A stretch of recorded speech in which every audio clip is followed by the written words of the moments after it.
Lunes 5 de julio de 2019, muy buenos días y bienvenidos a su programa Contacto Directo. Revisemos quiénes son nuestros invitados. Freddy Alarcón, asambleísta de Sociedad Patriótica por Sucumbíos, vicepresidente de la Comisión de Biodiversidad y Recursos Naturales.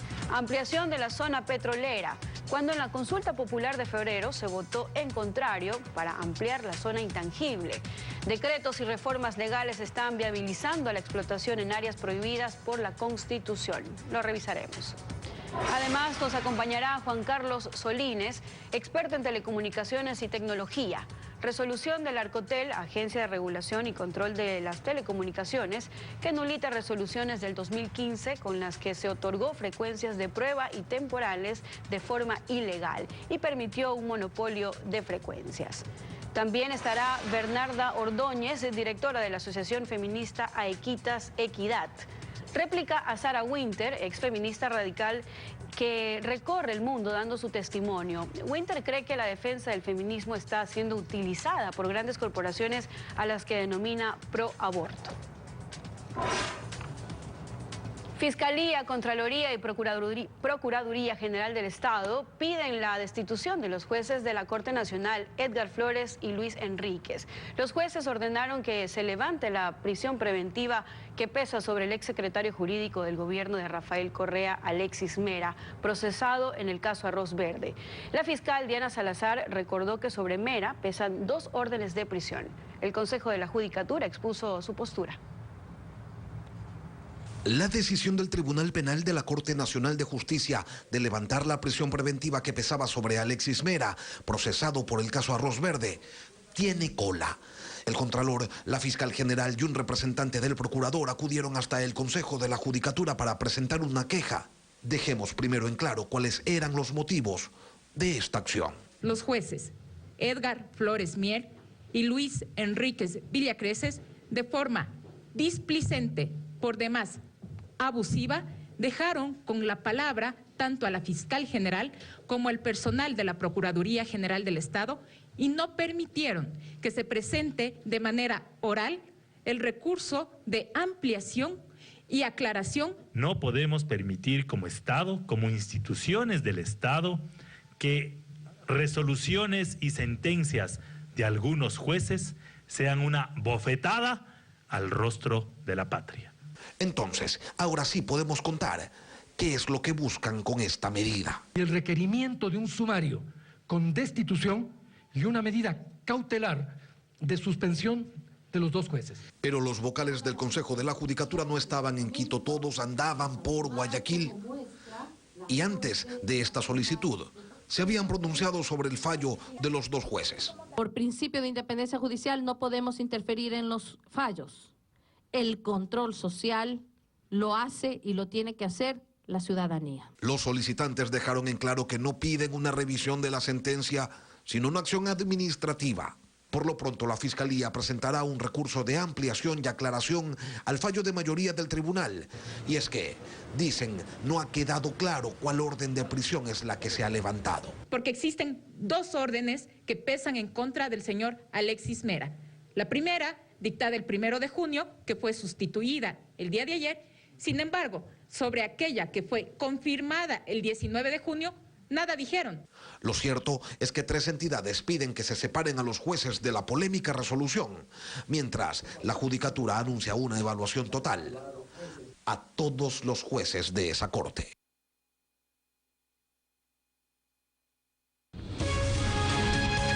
La actualidad, los protagonistas, el análisis y la información en Contacto Directo.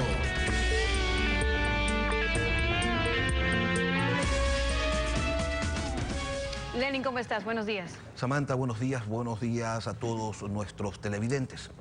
El Ecuador es uno de los países más megadiversos del mundo. Hablar de sus maravillas resulta inversamente proporcional a la corrupción de no pocos de sus políticos, a la desidia de quienes suelen perder el norte apenas llegan al poder, al menosprecio que le dan a casi todo aquello que no suponga dinero rápido y fácil. En el 2008, el pueblo decidió, sin saber muy bien qué significaba aquello, dotar de derechos a la naturaleza y sin temor a equivocarnos, podríamos afirmar que ese es el artículo de la Constitución más ultrajado de la historia de nuestras 20 constituciones. En el caso del medio ambiente, poco o nada valen los criterios de conservación ante la necesidad de recursos. El discurso ya nos lo sabemos. La falta de escuelas y de hospitales, de medicinas, de atención para poblaciones en estado de vulnerabilidad. Ese es precisamente el discurso que justificó siempre la depredación y el inobservar consideraciones legales, tanto criollas como internacionales. Lamentablemente hay costumbres que perviven y que no cambian con el cambio de gobernantes. Freddy Alarcón, asambleísta por Sucumbíos, vicepresidente de la Comisión de Biodiversidad y Recursos Naturales. Buenos días, bienvenido a Contacto Directo. Muy buenos días al país, buenos días a la provincia de Sucumbíos, en donde este medio de comunicación tiene una amplísima sintonía, y sobre todo agradecer y felicitar al canal porque ha tenido la sensibilidad de tratar un tema tan importante para la vida del país y que nos hemos estado distrayendo en estos días con otros temas que también son importantes, pero que este tema un poco ha estado allí en el tapete quedado y que la Comisión de Biodiversidad lo ha dado el tratamiento necesario, y hoy queremos ampliar a la ciudadanía para que conozca cuál es el alcance del decreto 751. Vamos a ello. ¿Qué pasa con ese decreto? El 751 que expidió el presidente Moreno, modificando la delimitación de la zona intangible. Resulta que en la consulta popular de febrero el pueblo ordenó al gobierno que se amplíe esta zona intangible en 50.000 hectáreas y se reduzca el área de explotación a tan solo 300 hectáreas. Pero en el decreto se crea una zona de amortiguamiento de 10 kilómetros de ancho donde se prohíbe toda actividad menos la actividad petrolera. ¿A quién le quieren ver la cara? Allí está el problema, amigos televidentes, ciudadanos del país. Aquí ya nos vemos claramente abocados a una contradicción normativa y constitucional. El decreto 751, precisamente en su artículo 3, permite la extracción petrolera yéndose en contra del artículo 57 de la Constitución, que precautela a los pueblos en aislamiento, que permite su conservación, que veda cualquier tipo de actividad extractiva en este territorio ancestral tan importante, y que dice cualquier norma que se contraponga a esta normativa constitucional se convertirá o incurrirá en el delito de etnocidio, y que está tipificado en nuestra normativa jurídica. Por lo tanto, también se contrapone al decreto ejecutivo 552, que en su artículo 1 recoge lo que dice la Constitución de la República del Ecuador. Aquí queremos decirle al pueblo ecuatoriano que no solamente los ambientalistas, no solamente los grupos que defienden la naturaleza están preocupados, estamos preocupados básicamente quienes somos integrantes de la Comisión de Biodiversidad y Recursos Naturales, que le hemos dado el tratamiento necesario, responsable a este decreto, y que hemos pedido comparecer a los responsables que tienen que ver con el alcance de este decreto ejecutivo. Sí se supone que la zona de amortiguamiento es para proteger la zona intangible. No solo que es lógico, sino que estaba escrito que allí no se podían desarrollar actividades extractivas, sino únicamente con la excepción de aquellas que se realizan de manera direccional. Ahora se habla de plataformas de perforación y producción de hidrocarburos. Le pregunto, ¿a quién se pretende engañar?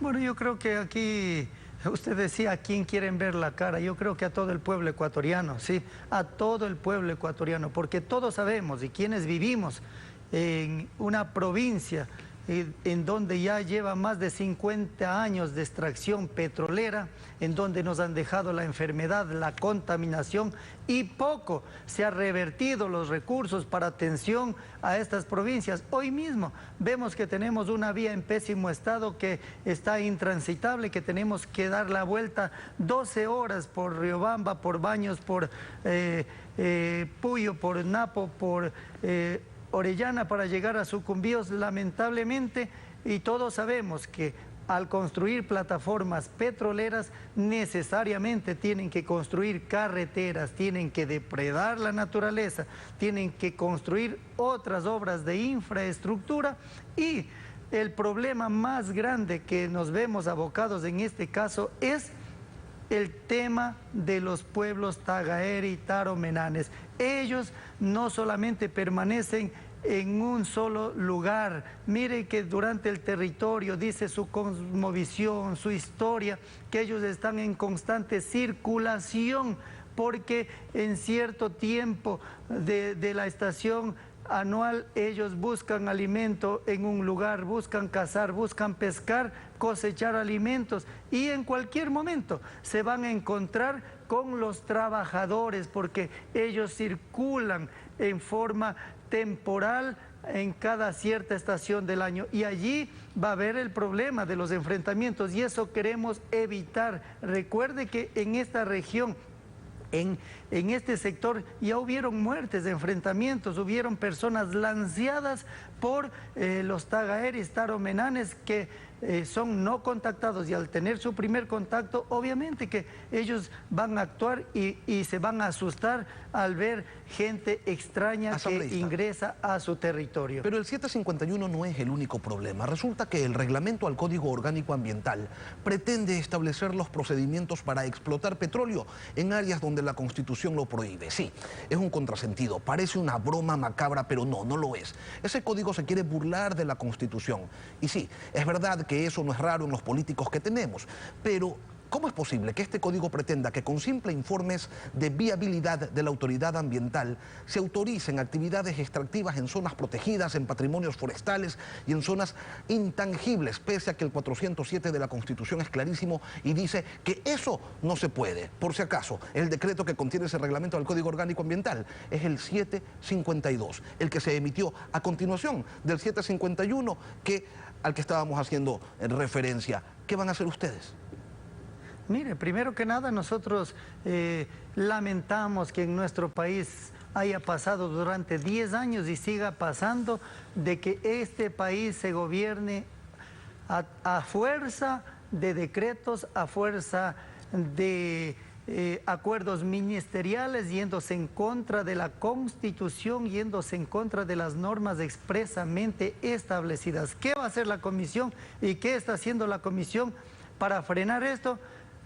Se ha analizado primeramente los alcances que tiene el decreto y se ha pedido la comparecencia a la comisión en primera instancia del ministro del Ambiente, del ministro de Energía y Recursos Naturales No Renovables y también del secretario de los Derechos Humanos, para que nos explique cuál es el alcance de este decreto, y la comisión está en toda la potestad de emprender acciones para que se pare esta situación de irse en contra de la naturaleza, de ir en contra de la vida a costa de alcanzar más recursos. Asambleísta, ahora hay que tomar en cuenta algo, y es que el país, las provincias amazónicas requieren de las rentas petroleras. Si el Ecuador pretende continuar siendo exportador de petróleo, debería extraer el recurso del Yasuní. De lo contrario, va a perder su capacidad exportable. ¿Se puede conciliar, le pregunto,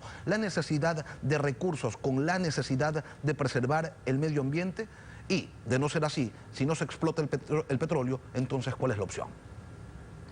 Mire, yo creo que aquí hay que emprender un diálogo, por eso yo decía al inicio, con estas medidas que nos ponen por debajo y que son realmente dolorosas para ciertos sectores como los pueblos no contactados, y con otras noticias que salen a día nos quieren distraer la atención. Yo creo que esto tenía que haberse tratado de manera seria, de manera abierta, de manera amplia y no darnos una sorpresa. Yo creo que estamos abocados, sí, a un diálogo, a conversar. Los recursos son importantes en el país, pero no puede ser posible que tengamos recursos a costa de depredar la naturaleza, a costa de irnos en contra de los pueblos no contactados y de irnos en contra de la Constitución de la República, que hay que buscar una salida jurídica a este problema, que ya no es un problema de un territorio, no es un problema local, es un problema nacional, porque aquí hemos tenido la presencia en la comisión de muchos entendidos, de expertos, y ahora, también a todo esto, ¿las provincias amazónicas están recibiendo los recursos que les corresponde por la explotación del crudo?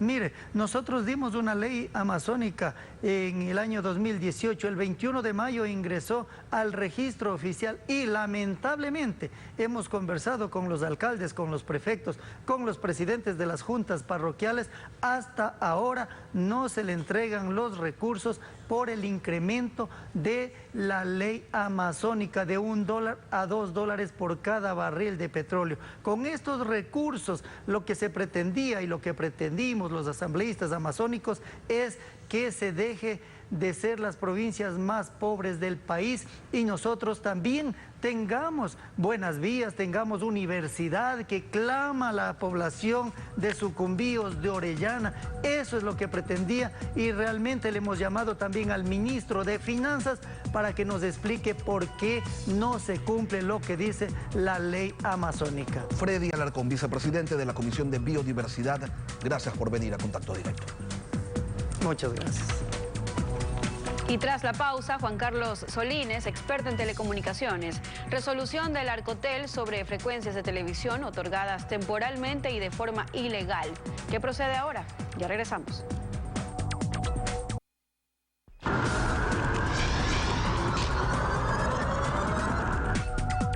El pasado 2 de julio, la Agencia de Regulación y Control de las Telecomunicaciones declaró la nulidad de las resoluciones que emitiera este organismo en 2015, cuando otorgó las frecuencias temporales de los canales de televisión RTS y Televicentro en Guayaquil y Quito. ¿Qué estaba mal en esas resoluciones? Se lo preguntamos al abogado Juan Carlos Solines, experto en telecomunicaciones. Buenos días. Buenos días, Lenin. Un saludo a toda la audiencia de Coavisa. Bueno, efectivamente, en el 2015 se expidieron estas resoluciones que otorgaban una frecuencia temporal, como su nombre lo indica, temporalmente, a estas dos compañías, a Tele4 de Guayaquil y a Televicentro, a Ortel, que es la compañía que está detrás de Televicentro. Y claro, utilizando la potestad de revisión que tiene la autoridad ante varias denuncias que se han presentado, el Arcotel procedió a revisar todo ese procedimiento y a declararlo nulo. En aquel entonces, en el 2015, se otorgaron estas frecuencias temporales basados en una resolución que permitía dar este tipo de concesiones para pruebas tecnológicas en general. Sin embargo, se desconoció una norma superior que estaba contenida en el reglamento a la Ley Orgánica de Comunicación, el artículo 84, que establecía una sola causal y una sola posibilidad para dar estas frecuencias temporales, que era para la transición, las pruebas de transición de la televisión analógica a la televisión digital. Ahora, la última resolución de Arcotel señala que, en razón de la presente declaratoria de nulidad de las resoluciones de uso temporal de frecuencias, dichas autorizaciones quedan sin efecto y, en consecuencia, se deben revertir las mismas de manera inmediata a favor del Estado ecuatoriano. Pero esos canales continúan transmitiendo su programación normal por esas frecuencias. ¿Qué es lo que está pasando? Entiendo yo, Lenin, que dentro del debido proceso, una vez que se les notifica con la declaratoria de nulidad de esas resoluciones que les otorgaban las frecuencias temporales, ellos tendrán pues su plazo para presentar, entiendo que vence hoy día, el plazo para presentar cualquier alegación, cualquier impugnación al acto administrativo que declara nulo. Y entiendo yo que eso será lo que está esperando el Arcotel. Si es que eso no se produce, pues tendrán que volverla exigible inmediatamente, porque esta nulidad lo que causa jurídicamente es que retrotrae las cosas a su estado anterior a la resolución declarada nula. Por lo tanto, En el 2015 esas frecuencias estaban en manos del Estado y así tiene que volver a ser a partir de esta declaratoria del Arcotel. Ahora sí, esos canales han anunciado que apelarán la resolución. ¿Qué podría ocurrir allí cuando las pruebas son tan claras y tan contundentes? Bueno, independientemente, de acuerdo al Código Orgánico Administrativo, al COA, independientemente de que pase esto a vía judicial, al contencioso administrativo, la resolución del Arcotel no tiene efecto suspensivo, es decir, tiene que ejecutarse y aplicarse más allá de que ellos puedan continuar una disputa en el ámbito judicial. Pero aquí no puede ni debe terminar esto. ¿Qué debe ocurrir con los funcionarios que entregaron esas frecuencias, los permisos correspondientes, inobservando las disposiciones legales?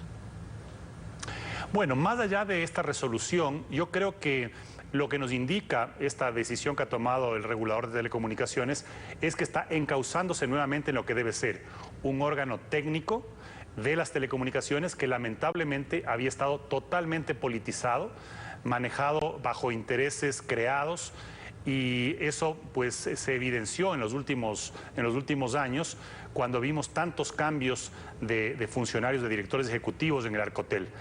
Yo creo que ahora con decisiones como esta y otras más recientes, como el haber, por ejemplo, clarificado el tema del transporte internacional terrestre de Internet, creo que va reorientándose y reencuadrándose en lo que debe ser un regulador, un órgano apolítico, técnico, que vigila además un sector tan estratégico como las telecomunicaciones y la información en el Ecuador, que es pues la base de mucho.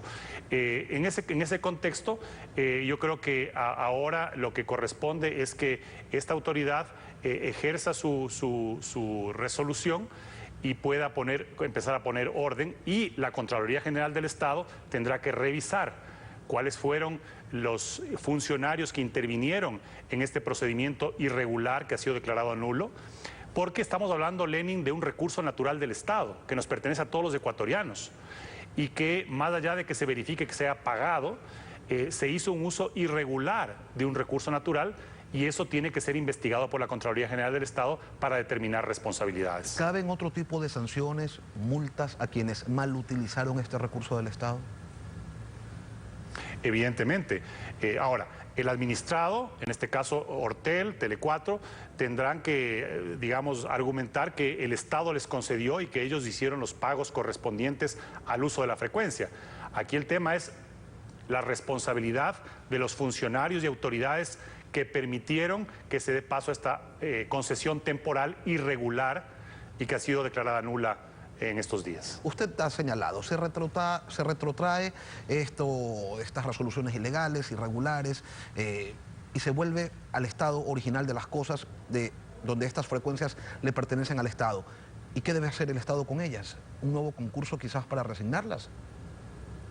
Bueno, de hecho, luego de que se declaró nulo el concurso, aquel de ingrata recordación, el concurso de frecuencias de 1.472 frecuencias, que también fue declarado nulo, el Arcotel está nuevamente iniciando un proceso más ordenado, asumiendo las observaciones que hizo Contraloría para sacar a concurso las frecuencias, en primera instancia las frecuencias disponibles.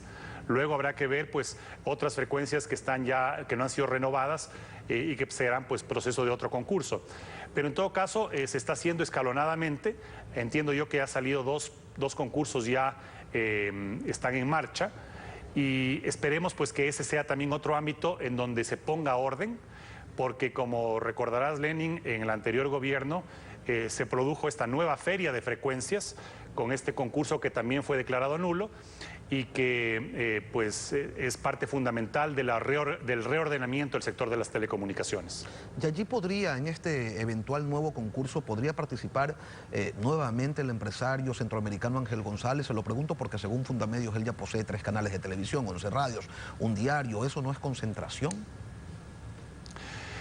Bueno, la concentración tiene que ser determinada, pero hay evidencias, como que tú bien señalas, que podrían configurar ese escenario.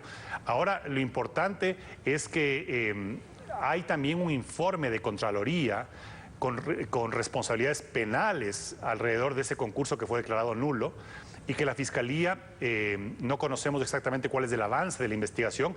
En julio del año pasado se notificó, incluso es un informe, trayendo a coyuntura, que involucra al actual alcalde de Quito, ¿no? Entonces se produjeron una serie de anomalías en aquel concurso declarado nulo, que habrá que ver cuáles son los resultados de la investigación que lleva adelante la Fiscalía.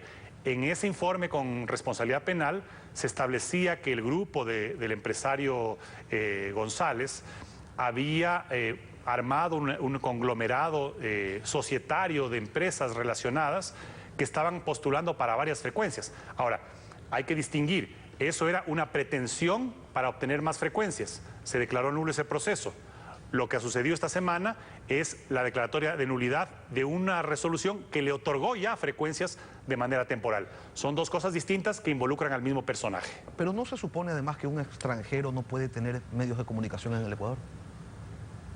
Bueno, fue parte de esta regulación y legislación a la carta que hizo el anterior gobierno para favorecer ciertos intereses. Efectivamente, nuestra legislación siempre históricamente había prohibido la propiedad de medios de comunicación locales a empresas o naturales extranjeros. Sin embargo, vía reglamento se generó estas excepciones en caso de que los capitales pertenezcan a países con los que el Ecuador tenga relaciones comerciales. Es decir, se hizo una modificación a la medida. Claro, pero un reglamento para poder no permitir. modifica una ley, ¿no? A lo sumo puede Así pretenderlo, es. pero carece de eficacia. Así es efectivamente, y la ley, como digo, establecía y contenía esta prohibición, esta limitación, que entre otras anomalías que se han identificado a lo largo de los años, se obviaron para permitir que suceda lo que ha sucedido. Ahora, Juan Carlos, a propósito de concentración de medios, ¿qué cree usted que espera el gobierno para vender los canales incautados? Bueno, y yo creo que ahí hay un tema más profundo, ¿no? Porque uno de los hallazgos de este nuevo gobierno fue descubrir los malos manejos y el descalabro en el que se encontraban esos canales incautados. Tenemos empleados que no han podido cobrar sus remuneraciones, es decir, hay un drama no solamente económico-financiero, sino un drama social alrededor de esos canales. Entiendo yo que este momento no es oportuno para sacar la venta porque seguramente su cotización va a ser muy baja. Yo entiendo que en este contexto de ordenar el sector, en el que creo que se hayan empeñado el nuevo ministro Michelena y las autoridades, Ricardo Freire, en el Arcotel, creo yo que irán pues evacuando todas estas anomalías, estas situaciones complicadas en las que quedó el sector de las telecomunicaciones después del anterior gobierno. Juan Carlos Solines, experto en telecomunicaciones, gracias por acompañarnos. Gracias, Drey. Y cuando regresemos, Bernarda Ordóñez, directora de la Asociación Feminista Aequitas, réplica a Sarah Winter, exfeminista radical que recorre el mundo dando su testimonio. Ya volvemos.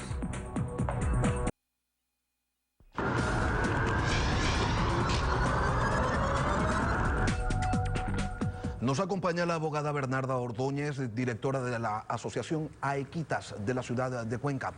Aequitas, que es el concepto romano de la justicia, de la equidad, es una organización feminista que promueve los derechos humanos y actualmente trabaja en impulsar la reforma al Código Integral Penal en lo que refiere a la despenalización del aborto. Abogada Ordóñez, buenos días, bienvenida a Contacto Directo. Buenos días, Lenin, buenos días a la ciudadanía que nos acompaña. Muchísimas gracias por el espacio. En días anteriores, en este espacio, la activista provida, ex feminista y política brasileña Sara Fernanda Giromini, más conocida como Sarah Winter, expresó lo siguiente. La invito a escucharla. Yo no podía comprender por qué las feministas en Brasil, por ejemplo, están en contra de la reducción de la mayoría penal para violadores. O sea, un chico de 17 años viola y nada va a hacer pasar con él porque es un pobrecito víctima de la sociedad de 17 años. Eso yo no podía entender. No podía entender por qué el movimiento feminista estaba a favor de baños mixtos, siendo que la ideología de género nos proporciona la idea de que yo puedo identificarme con cualquier cosa que quiera. O sea, un hombre puede decir que se identifica con una mujer y pasa a usar el baño femenino. Así se pasó en Estados Unidos, donde un hombre que se identificaba como mujer, se decía travesti, acompañó a una niña de 5 años, hija del pareja heterosexual que era su amigo, y la violó dentro del baño. Entonces, eso yo no conseguía comprender. Abogada Ordóñez, su réplica. Muchas gracias. Ciertamente ser feminista no es sencillo y mucho menos en Ecuador, dado el contexto de violencia sexual hacia niñas y mujeres. Y hoy en día nos enfrentamos a un nuevo desafío, que es la mentira y la manipulación. Como mujer feminista y en representación de varias mujeres feministas y hombres feministas, rechazamos categóricamente las expresiones de la señora Winter en este medio de comunicación, porque ha desconocido los logros que el feminismo representan para la vida no solo de las mujeres, sino de la sociedad en general. Por el feminismo, hoy en día estoy aquí, puedo opinar, pudimos estudiar, pudimos trabajar, y esos son logros que el feminismo no se pueden desconocer. El feminismo, sobre todas las cosas, es una elección, ha salvado vidas y seguirá salvando vidas. Sarah Winter dijo más, aquí tenemos otro fragmento de su intervención. Tanto en Ecuador cuanto en Brasil hay movimientos feministas que son pagos directamente por la IPPF. La IPPF es la Planned Parenthood, la mayor industria del aborto de Estados Unidos y de todo el mundo. O sea, la Planned Parenthood paga directamente las feministas que salen a la calle haciendo protestos democráticos, entre comillas, para presionar los legisladores para legalizar las leyes. De una vez legalizado, se implanta las clínicas de aborto, entonces está hecho. Bueno, y esta declaración es la que más polémica ha generado porque lo que afirmó Sarah Winter no lo sustentó con pruebas y quisiéramos conocer su criterio. Claro, Lenin, ciertamente para quienes somos defensores de derechos humanos, activistas feministas, hombres y mujeres, estas declaraciones son sumamente ofensivas. Desconocer y pensar que la lucha por una sociedad mucho más justa, equitativa, se suscribe a una compensación económica es desconocer a millones de personas que incluso han dado su vida porque hoy tengamos días mejores. Eso ha sido sumamente ofensivo para quienes estamos en la tarea de defender los derechos humanos de todas las personas, defender la igualdad, la justicia, la libertad. Limitarnos a pensar que nos mueve una contienda económica es ofensivo hacia nuestro trabajo, hacia la memoria de las mujeres y hombres que nos antecedieron en esta lucha por los derechos humanos. Pero para que quede claro, abogado Ordóñez, por ejemplo, a Equitas, ¿quién lo financia? ¿Cómo se financia? Nosotros somos un colectivo que nació en la universidad hace más o menos 10 años. Nosotros dedicamos nuestro trabajo, es voluntario. Cada una de las integrantes de nuestro colectivo tenemos actividades económicas, aparte que nos han permitido estar en las calles apoyando a Marta, apoyando a Norma, que justamente es una niña de 12 años, que hoy en día estamos enfrentando un litigio internacional porque fue abusada sexualmente por su padre, resultó embarazada, y estas son las realidades que nosotros como activistas tenemos que enfrentarnos. Ciertamente no podemos desconocer que existe la cooperación internacional, pero querer satanizar la cooperación internacional, el apoyo que la sociedad civil brinda para que tengamos mejores días, es desconocer la lucha, insisto, de cientos de millones de defensores de derechos humanos que trabajamos arduamente y que incluso muchos de ellos han dado sus vidas para que hoy tengamos días mejores. ¿Y esa cooperación internacional proviene de las entidades que señaló Winter o son otras? No sabría decirle, habría que preguntarle a la señora Winter cómo ha hecho estas afirmaciones sin sustentos técnicos como se ha manifestado anteriormente. Sarah Winter afirmó que vivió en carne propia la experiencia de un aborto y contó que fue así. Tanto me decían la palabra empoderamiento, la palabra libertad, la palabra independencia, pero nadie me contó que para hacer un aborto, para una mujer tener un aborto, tiene que pasar por horas y horas y horas interminables de trabajo de parto. La prostaglandina, que es el medicina que está en el compuesto del misoprostol, hace con que el colo de útero se abra y que se empiecen las contracciones. Después de tantas horas dolorosas de trabajo de parto, para decirme que no era un bebito, de cualquier manera, la mujer que está teniendo un aborto va a parir el hijo, solo que no va a parir un hijo vivo, va a parir un hijo muerto, peor, pedazos de hijo, para después de tantas horas, entre comillas, de empoderamiento, mirar en el fondo del inodoro, no un conjuntito de células, no un coágulo de sangre, pero mi hijo. Yo no sentí empoderamiento, yo no sentí libertad, yo sentíme traicionada. Sus criterios, Bernarda. Gracias, Lenin. Realmente el aborto es una dolorosa realidad que ocurre en el Ecuador y en el mundo entero. Debemos también comprender el contexto del Ecuador. Actualmente la Asamblea Nacional está debatiendo una propuesta para despenalizar el aborto en caso de violación, situación que no ha ocurrido con la señora Winter. Sin embargo, nosotros creemos que el feminismo sobre todas las cosas es elección. Y como le vuelvo y le repito, el contexto ecuatoriano está enmarcado en la despenalización del aborto por violación. Y recordemos que 3.000 niñas al año, menores de 14 años, paren al hijo de sus violadores. Esa es la realidad del Ecuador. Hoy en día, 7 niñas van a parir menores de 14 años y otras 7 niñas van a abortar en situaciones muy inseguras.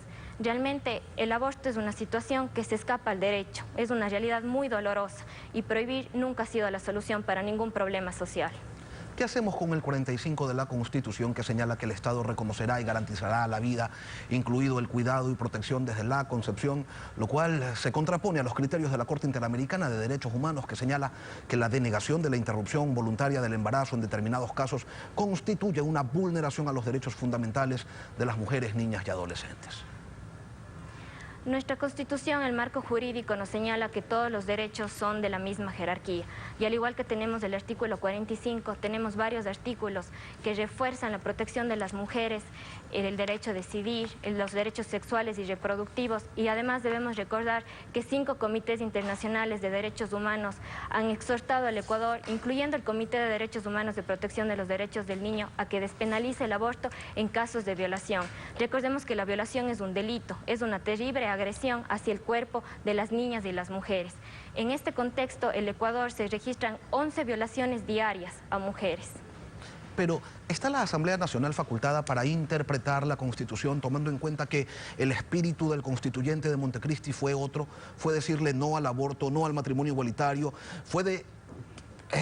y no fue el espíritu. En la práctica, invocaron el nombre de Dios en la Constitución. Eso pasó y fue refrendado por el pueblo ecuatoriano, aun cuando sea contrario a normas del derecho internacional y a los principios básicos de un Estado laico. ¿Puede la Asamblea realmente interpretarlo? En este caso, la Asamblea Nacional lo que está analizando son reformas del Código Orgánico Integral Penal. No se trata de un ejercicio de interpretación, sino más bien de regular un derecho también que es de las mujeres a la salud integral. No podemos exponer la vida de las mujeres a un aborto inseguro y, como vuelvo y repito, estamos hablando de casos de violación y en el Ecuador el aborto es legal cuando se trata de una mujer con una discapacidad mental que ha sido víctima de una violación y también cuando está en riesgo su vida o su salud. Entonces hay situaciones en las cuales el aborto en el Ecuador es legal. Y además debemos recordar que la protección estatal significa acompañar a estas mujeres, a estas niñas. La Organización Internacional de Naciones Unidas ha manifestado varias ocasiones que obligarle a una mujer víctima de violación continuar con un embarazo es tortura. Bernarda Ordóñez, directora de la Asociación Aequitas, gracias por acompañarnos en Contacto Directo. Bien, así concluimos Contacto Directo. Como siempre, gracias por acompañarnos. Lenin, nos vemos la próxima semana. Sí, estaremos aquí el próximo lunes. Hasta entonces.